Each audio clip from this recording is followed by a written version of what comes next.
Galasiërs hoofstuk 4 en ons kyk daar net na 2 verse vanoggend, vers 4 en 5.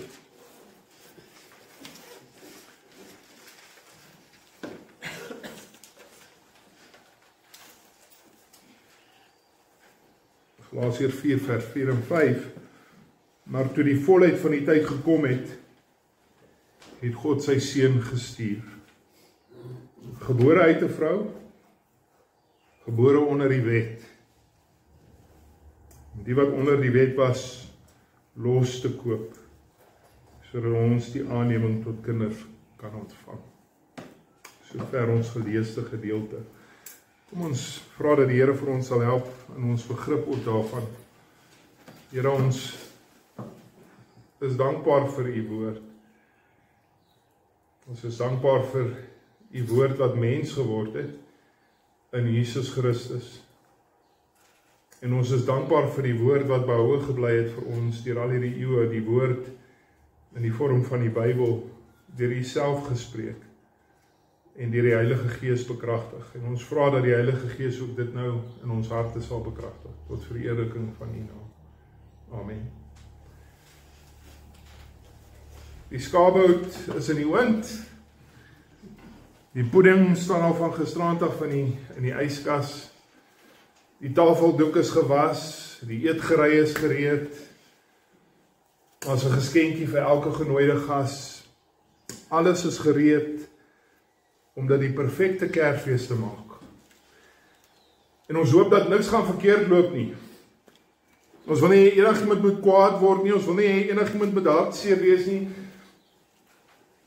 Ons wil net hê alles moet perfek reg wees. Dit moet vandag die perfekte Kersfees wees. En die ding wat ek vanoggend vir jou wil sê is, daar kan nie 'n perfekte Kersfees wees nie, want die perfekte Kersfees is al reeds verby. 2000 jaar gelede was die perfekte Kersfees gewees, en vir enige Kersfees vandag om iets te wees om oor te praat, moet dit gaan rondom dit wat gebeur het op daardie Kersdag. En ons 3 dinge wat daardie dag die perfekte Kersdag gemaak het. Die eerste ding wat ons moet raak sien wat dit die perfekte Kersfees gemaak het, was die feit dat dit was die perfekte oomblik. Hoe begin ons teks? In die volheid van die tyd het God sy seun gestuur. Daar kon nie 'n beter tyd in die geskiedenis van die wêreld gewees het vir Jesus se koms nie. Jesus se koms was 'n tyd van vrede. Ongekende vrede. Dit was die Roman Pax, of dan nou andersins die Romeinse vrede. 'n tydperk van 206 jaar, van 27 voor Christus tot omtrent 180 na Christus, wat selfs wêreldgeskiedkundiges sê, was dit wonderwerk. Daar was nog nooit in die geskiedenis voor of na dit 'n tyd van soveel relatiewe vrede nie. Vir 206 jaar was daar geen noemenswaardige aanval op die Romeinse Ryk nie. 'n tyd van onnatuurlike wêreldvrede. En is dit nie 'n perfekte tyd vir die een om te kom wat die prins van vrede is nie? Jesus Christus, die prins van vrede. Was ook 'n tyd van infrastruktuur. Nog nooit was daar 'n tyd wat infrastruktuur so vinnig ontwikkel het. Het jy al die woorde gehoor, alle paaie lei na Rome? Kom uit die tyd van die Nuwe Testament. Want waar ook al die Romeinse soldate gegaan het, was daar paaie gebou. En nie paaie gebou wat krom en draai en skeef gaan nie. Paaie wat deur die vallei gaan, wat bo die berge gaan, selfs oor die riviere gaan. Die Romeinse Ryk was deurtrek deur paaie, en sommige van daai paaie bestaan vandag nog steeds. En julle kan dink dat dit geweldig behulpsaam was in kommersiële aspek, of vir kommersiële doeleindes. Handeldryf was baie maklik, maar daar's nog iets wat hierdie paaie makliker en beter gemaak het. Dit was perfek vir die uitbreiding van die evangelie, die boodskap van goeie nuus. Onthou die apostels se opdrag, die opdrag van die Here Jesus Christus aan die apostels in 1 Korinte in Handelinge hoofstuk 1 vers 8. En julle sal krag ontvang wanneer die Heilige Gees op julle kom, en julle sal my getuies wees waar. My getuies wees hier in in Jerusalem, in Judea, in Samaria en tot in die uithoeke van die wêreld. En hierdie paaie het daardie werk soveel makliker gemaak. Dit was ook 'n tyd van 'n enkele wêreldtaal. Het word gesê dat terwyl Rome die wêreld polities verower het die Grieke die wêreld kommersieel verower. En die Griekse skepe het oos en wes gegaan reg oor die hele bekende wêreld. En oral waar die Grieke gegaan het hulle taal gaan deel met ander mense, die Griekse taal gaan leer. Soveel so dat teen die einde van die eerste eeu die grootste deel van die bekende wêreld die Griekse handeltaal kon praat. Maar dit het nog iets bevorder, is dit nie, want ek weet nie, ek is seker julle weet dit, dat die Nuwe Testament is geskryf in Grieks. In die Grieks van die tyd, Koine Grieks, sodat die evangelie kon uitgaan na die hele wêreld. En verder was dit 'n tyd van godsdienstige vakuum.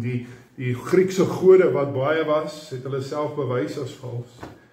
Die Romeinse gode het hulle self bewys as waardeloos, kragteloos.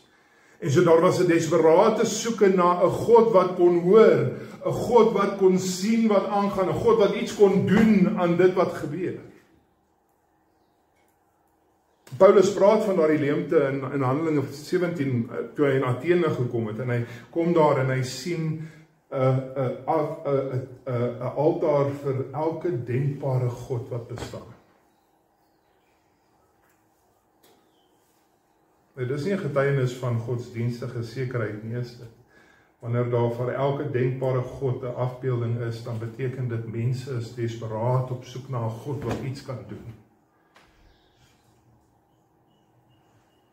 Dit wys juis op hulle ontevredenheid. Hulle soek na 'n God wat die werklike behoeftes van die mens kon aansien. Broer en suster, daar kon nie 'n beter tyd in die geskiedenis van die wêreld wees vir die Messias om te kom. Dis asof God dit so bewerk het. Maar dis nie net dat dit asof so is nie, dis presies wat gebeur het. In die volheid van die tyd. Die tyd deur God self bestem, het hy sy seun na hierdie wêreld gestuur. God is soewerein in alles, en hier sien ons selfs in die dinge van hierdie wêreld, is God soewerein besig om al hierdie dinge te bewerk, om die perfekte oomblik vir sy seun se koms te bring. Hy skep die perfekte platform vir die perfekte Kersfees, vir Jesus Christus se koms. Maar tweedens wil ek hê ons moet sien dat ook in hierdie Kersfees, die rede hoekom hierdie Kersfees perfek was, is want dit die perfekte inhoud gehad. Wat is die inhoud van die evangelie? Die inhoud van die evangelie is dat God is regverdig. En ons is vol ongeregtigheid. En daarom is die enigste hoop vir hierdie wêreld, die enigste hoop van hierdie wêreld is as hierdie regverdige God sy geregtigheid vir ons sal gee. En hy doen dit in Christus Jesus. Dis die boodskap van die hele Bybel. Enigiemand wat die Ou of die Nuwe Testament lees, sal oplet, God is 'n God van geregtigheid. En enigiemand wat die Bybel lees, Ou of Nuwe Testament, sal vir jou kan sê dat mense is vol ongeregtigheid. Enigiemand wat die Bybel lees, Oud of Nuwe Testament, kan sien dat as daar enige hoop kan wees, dan moet dit hoop wees wat geskenk word uit genade. Die hele Ou Testamentiese verbond sentreel rondom 'n soeke, 'n desperate soeke vir die Messias wat moet kom. En die hele Nuwe Testament gaan oor hierdie boodskap dat die Messias het gekom. Die eerste, of ten minste een van die eerste beloftes wat gemaak word in die Bybel aangaande die Messias, vind ons in Genesis hoofstuk 3, vers 15, baie duisende jare voor die koms van die Messias, en daar word gesê in Genesis 3, dat die saad van die vrou moes kom. Wat sê ons teks? Gebore uit 'n vrou. Hy is die saad van die vrou. En wat van die Ou Testamentiese wet en al die verbonde en al die dinge wat gebeur het in die Ou Testament? Wel, die tempel natuurlik staan sentraal in die Ou Testamentiese verbond en sy voorganger die tabernakel. Maar al hierdie dinge was net, wat was dit? Dit was nie die werklikheid nie. Al hierdie dinge was die skaduwees. Dit het gekyk, dit het heen gewys na dit wat die perfekte inhoud sou wees. Dit het heen gekyk na die godsdienstige inhoud wat gevind word in Jesus Christus. Dit was die skadu's van God met ons, wat vervul is in Jesus Christus, God met ons. Hy is die versoeningsdeksel van die altaar van die verbond. Hy is die ware altaar van die Here. En hy is nie net die offer van die altaar nie, hy is die hy is die altaar self. Hy is Immanuel, hy is God met ons, hy is God in ons midde. En so hy Christus vervul die tempel, hy vervul die seremoniële wet. Uiteindelik word al die skadu's van Israel se godsdienstige praktyke, vind hulle inhoud in een mens. Hy wat God is, hy wat mens is, Jesus Christus. Uiteindelik het die skaduwees plek gemaak vir die werklikheid in Christus Jesus ons Here. Uiteindelik sou die wet sy vervulling vind in Jesus Christus wat dit perfek kon onderhou.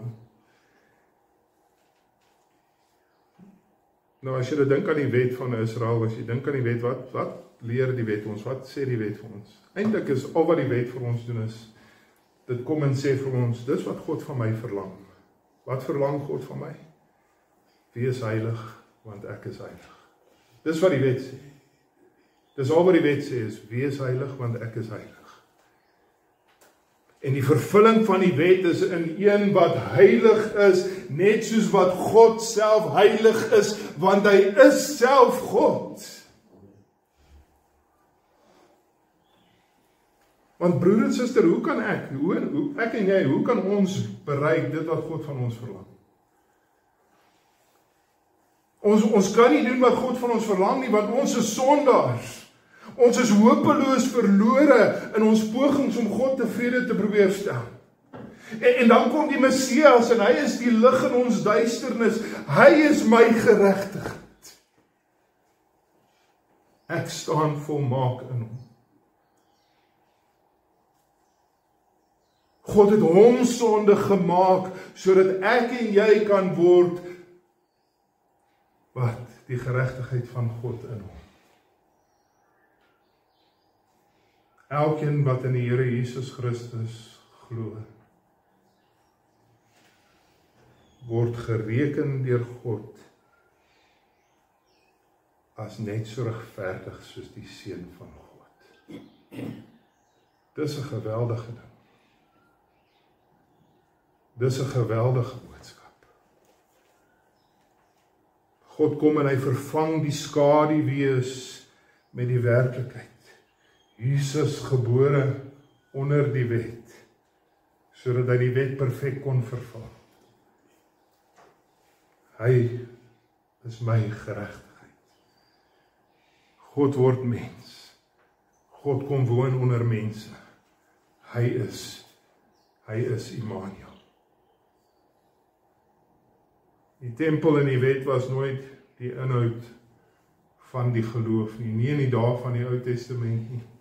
En nog steeds nou nie. Die tempel en die wet was nooit die inhoud van die geloof nie. Die inhoud van die geloof was nog altyd Jesus Christus.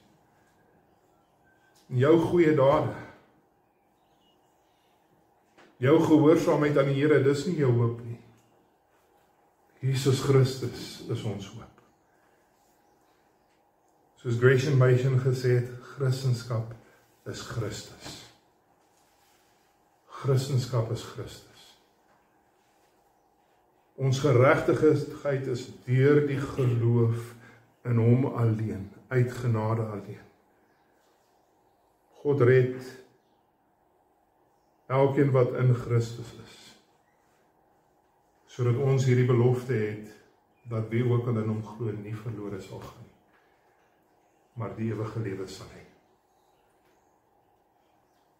'n Perfekte Kersfees was toe die skaduwee die duisternis oorweldig het met lig.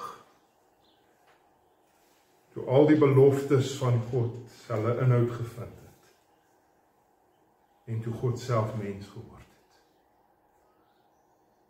Maar laastens wil ek hê ons moet vanoggend ook sien dat die perfekte boodskap was gebring op daardie Kersfeesdag, en dis hoekom daardie Kersdag het 'n perfekte boodskap, dis hoekom dat die perfekte Kersfees is. Jy sien, dit is alles goed om te sê, al hierdie dinge het gebeur. Maar wat beteken dit nou vir ons? Wat is die boodskap wat dit vir ons bring? Hoe beïnvloed hierdie gebeurtenis van 2000 jaar gelede ons hier in die 21ste eeu hier in Suid-Afrika? Hoe beïnvloed dit ons? Beteken dit die perfekte Kersfees is verby en die perfekte geskenk is nou gegee en ons moet nou maar vir die res van die geskiedenis van die mensdom tevrede wees met minderwaardige Kersfeeste? En die antwoord is natuurlik nee. Want daardie perfekte Kersfees was ook vir ons. En daardie perfekte Kersgeskenk is gegee vir ons. Maar dalk is jy een wat nog nie daardie perfekte Kersgeskenk ontvang het nie.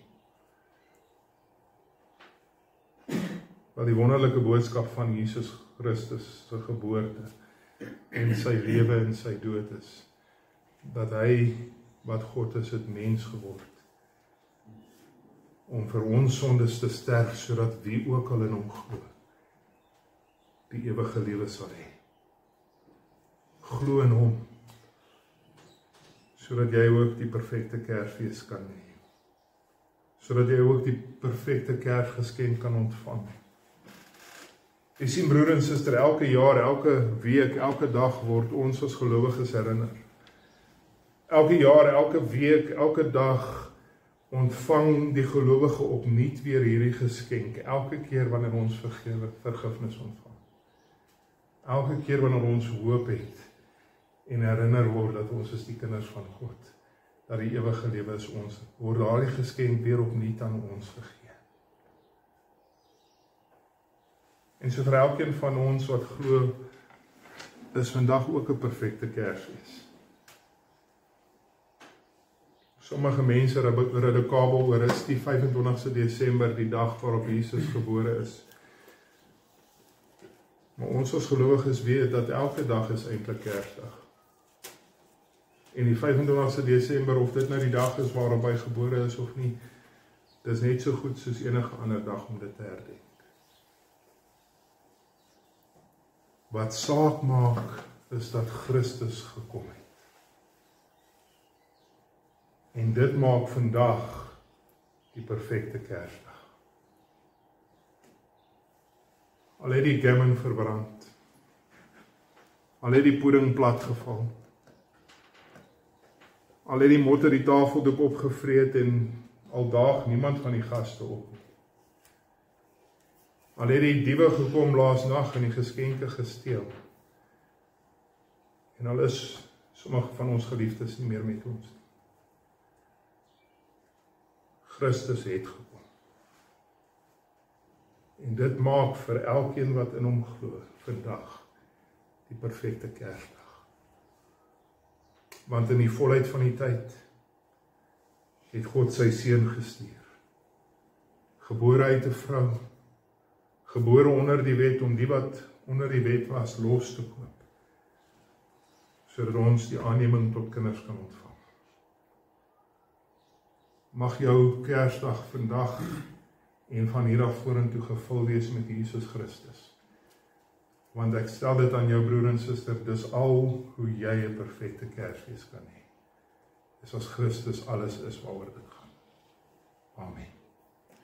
Kom ons bid. Ons dank U, Here Jesus, dat U gekom het.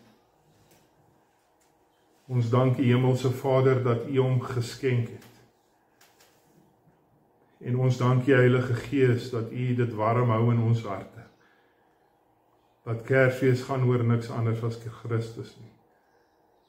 En mag dit wees, Here, dat dit nie net vandag die 25 Desember vir ons Kersdag sal wees nie, maar dat elke dag van die jaar, elke dag van die week, elke uur van ons lewe, ons sal herinner word aan daardie groot geskenk, en dat dit elke oomblik vir ons 'n herdenking sal wees van sy geboorte, maar in die gedenking van sy geboorte is dit ook 'n herdenking van sy dood. Mag dit wees, Here, dat ons dae gevul sal wees met gedagtes en dankbaarheid teenoor Christus. Amen.